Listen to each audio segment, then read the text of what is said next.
Hello everyone. Maayong adlaw. Dali ubani ko ninyo magluto na sadta. So maghimo ko or magluto kog bangus nga sinabawan. Ganahan ba mo mukaon og bangus? Ako ganahan biya po kog bangus. Especially sa belly part sa bangus, kaning duha ka buok no. Oh, so very easy lang atong pagluto. Of course, syempre i-prepare nato ang atong mga gulay, mga ricados nato.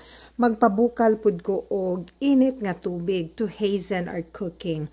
Unsa man ang atong mga very basic nga mga ingredients or mga ricados para sa atong sinabawan nga bangus or tinulang bangus baka ni siya. So we have 2 large tomatoes, meron din tayong sibuyas dahon or green onions, and then lots and lots of pounded nga ginger. Gidukdok na ako ang ginger, and also I'm going to add some lemon. Kailangan ba kay kog lemon? So ako lang nagikuan gi-slice diya. So the lemon, the sibuyas or the scallions, tomatoes, and ginger will be added all together same time. So once nga ma-add nato ang atong mga ricados, ato lang siyang i-mix, no? And then we will set this aside. We will let all the spices mag-infuse siya or, mag-coordinate siya each other, and then ang taste niya mag-incorporate.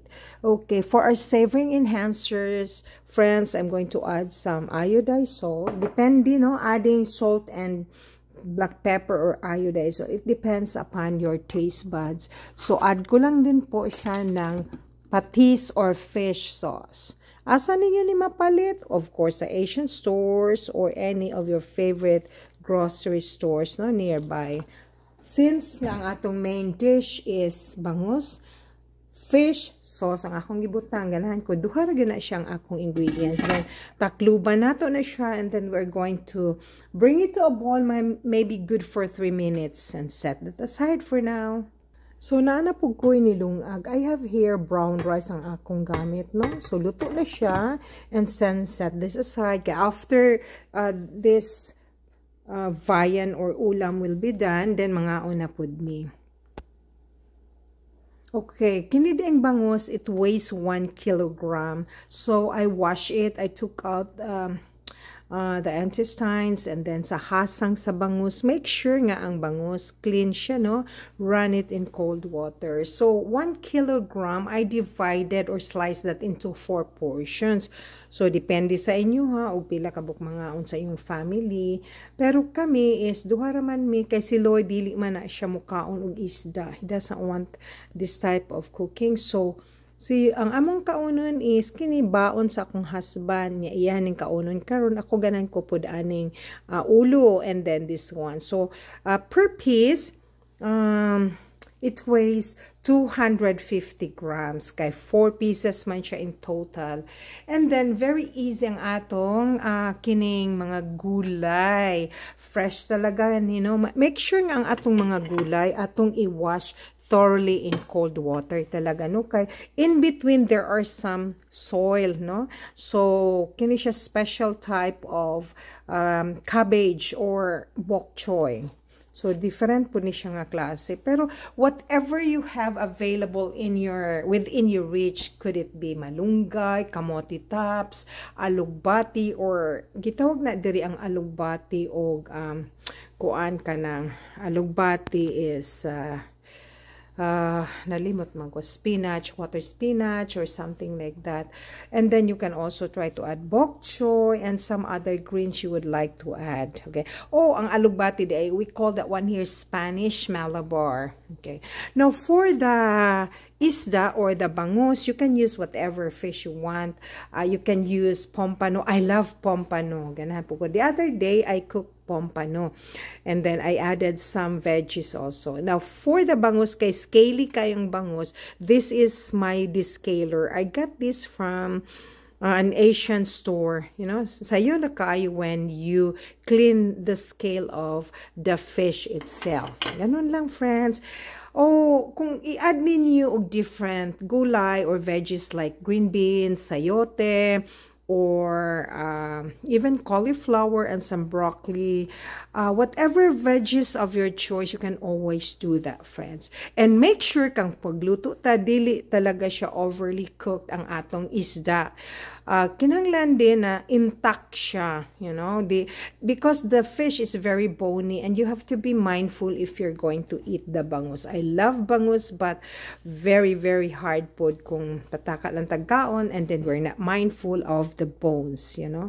You'll be in trouble and you will forfeit the benefit of eating the bangus. Kay syempre, yung matunog ka, di na nimo ma-enjoy ang imong food. Ana lang na mga besh. Ganahan ba mo magluto? Ako ganahan kay ako magluto. Luto, mag-bake. Those two different things are my favorite. You know? Kung pangutanon ko ninyo, which one do you prefer? Baking or cooking? Of course, both. Kaso, pwede mangyug ko nagaluto og pagkaon dahil na, you know, para sa family na ako. So, sorry ha, nagtawag akong husband sa akong lalab ni Lloyd. Okay. So, maulang ni siya. Okay, friends, i-add na nato ang atong fish. So, make sure nga ang bangus nato, dili siya overly cooked. Kinanglan, wala na siya yung mga langsa-langsa or dugo or na pa siya blood. So, kinanglan na, cook din siya, diba? Para mag-enjoy og kaon. So, my husband always remind me na, tarong agluto ha, kanang kinanglan, wala na dugo ang kuan. Now, kaning lemon di ay friends, akong gi-add, kay og wala kay kanang iba gani, kanang gitawag nga, sabay iba, oy, kanang, kamyas, you can use lemon.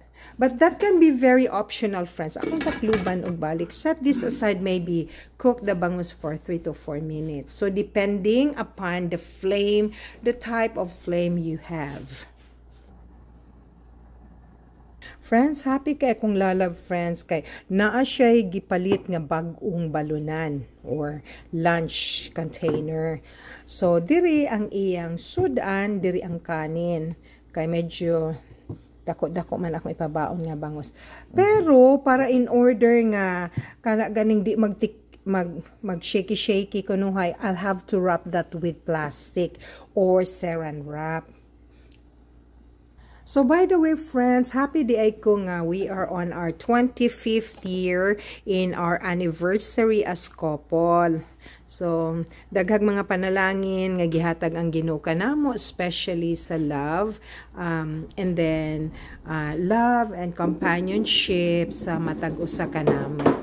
So, sa among anniversary, maura ni ang among sudan for now. Kay gahapon, we went out, we dined outside, celebrating our 25th anniversary as a family. So, friends, maghukad na ko og kanon, no? Kay, maniud to na biya. Gutom na, friends. Bago lang din iabot si Lord, gikan sa iyang morning shift. He worked this morning. Okay, there you go, friends. Ang atong kanon. Ato na ning hukaron. Okay.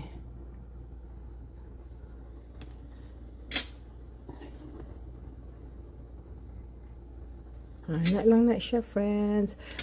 Kung gusto man nilalab na akong makaog daghan na, ay daghag kanon. So, friends, the last but not the least ingredient or ricotta's we have, these are the atong gulay. So depende po na ninyo unsaon ninyo pag slice or cut sa inyong mga gulay, no? Pwede din cabbage, friends. So i-dredge lang ninyo, i-dip ninyo ang atong gulay, ana lang na. And then make sure nga dili ninyo when you mix it slowly but surely, no? Dili ning haras-haras kay para intact ang atong fish. And then maghukad ta. We're going to put that in a container ready for eating. Dili presentable ba siya? So for me magluto ko, gusto na ako nga magpresentable ang akong pagkaon pag once maghukad ko. So, di ara, friends. So, luto na gyud siya, no? So, once again, I would like to say thank you once and for all for watching La Arnie's Kitchen and Food Creations. I hope that kung naapod mo isda, na mo mga available ricados diya sa inyong tagsa-tagsa ka mga kitchen, then try to cook. Okay, so I'll have to turn off my flame, and till the next time, friends, daghang salamat.